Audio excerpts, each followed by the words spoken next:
রমজানে রোজা রেখে নাভির নিচের পশম অথবা শরীরের অবাঞ্ছিত লোম কাটা যাবে কি না? চমৎকার একটি প্রশ্ন করেছেন এবং এই প্রশ্নের জবাব কিন্তু আমাদের জানা খুবই প্রয়োজন। প্রথম কথা হচ্ছে, রমজানের সাথে এই অবাঞ্ছিত পশমের সম্পর্কটা আসলে কি? দেখুন, অবাঞ্ছিত পশম কাটার বিষয়ে বিশ্বনবী তিনি কি বলে দিয়েছেন যে আরবা লাইলা আইয়াম, যে কোনো বান্দা কোনো ব্যক্তি যাতে করে 40 দিনের অধিক অবাঞ্ছিত কোনো পশম বা শরীরের নাভির নিচের লোম না রাখে, সেটার জন্য কেটে ফেলে। কেন বলেছেন? বিষ্ণু ইসলাম তিনি সবচাইতে বেশি পবিত্রতাকে পছন্দ করতেন। তিনি বহুবার বলেছেন, আত-তুহুরু শাত্রুল ইমান, আত-তাহারাতু শাত্রুল ইমান, পবিত্রতা হচ্ছে ইমানের অংশ। মাশাআল্লাহ, এখানে শেষ নয়, আল্লাহ পাক নিজেও কিন্তু পবিত্রতা পছন্দ করেন। আল্লাহু জামিলুন ইউহিব্বুল জামাল, আল্লাহ পবিত্র, আল্লাহ সুন্দর, আল্লাহ সৌন্দর্যটাকে পছন্দ করেন। তো এখন আমরা যারা অবাঞ্ছিত লোম সাধারণত কাটতে চাই না, অনেকেই আছে যারা কোথায় 40 কোথায় 50 2 মাসের মধ্যে খবর নাই, এটা অনেকেই আছে। আসুন, মাহে রমাদান কত দিনের? 30 দিনের। মাশাআল্লাহ, আপনি মাহে রমাদান হচ্ছে 30 দিনের, আর অবাঞ্ছিত লোম 40 দিনের মধ্যেই কিন্তু আপনাকে কাটতে হবে।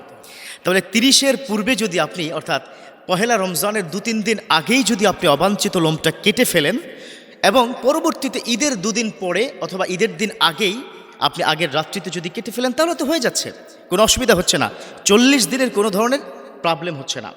অনেক ইসলামিক স্কলার বলেছেন, অবাঞ্ছিত লোম বা পশম না কাটার ফলে 40 দিনের পরে সকল ইবাদতগুলো মাকরুহ হয়ে যায়। নাউজুবিল্লাহ, কত ভয়ঙ্কর কথা। এর মানে হচ্ছে, এটা আজকে স্পষ্ট হলাম, 40 দিনের মধ্যেই আমার শরীরের অবাঞ্ছিত লোমগুলো কাটতেই হবে। এবার আসুন, মাহে রমাদানে আপনি অবাঞ্ছিত লোম দিনের বেলা কাটতে পারবেন কিনা?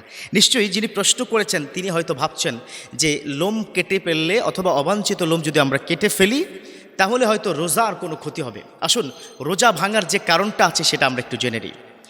রোজা ভাঙার কারণ হচ্ছে, সূর্যোদয় থেকে সূর্যাস্ত পর্যন্ত, অর্থাৎ শোভে সাদিক থেকে সূর্যাস্ত পর্যন্ত সকল প্রকার যে কোনো ধরনের খাবার অথবা পানীয় জাতীয় অথবা ধোঁয়া জাতীয় ইচ্ছাকৃতভাবে সেটা যদি আপনি স্টোমাকে পৌঁছে দেন বা গলা দিয়ে অথবা বায়ুপথ দিয়ে যদি সেটা প্রবেশ হয়, ছোলা বুটের পরিমাণের চাইতে যদি বেশি হয়, তাহলে আপনার রোজাটা ভেঙে যাবে। ইচ্ছাকৃতভাবে যদি সেটা করেন তাহলে কাফফারা, আর অনিচ্ছাকৃতভাবে যদি আপনি করেন তাহলে রোজার কোনো ক্ষতি হবে না।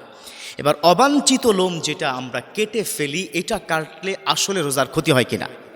অবাঞ্ছিত লোম যদি আপনি কাটেন তাহলে সর্বোচ্চ কি হতে পারে বলুন তো? হ্যাঁ, কেটে যেতে পারে, রক্ত প্রবাহিত হতে পারে।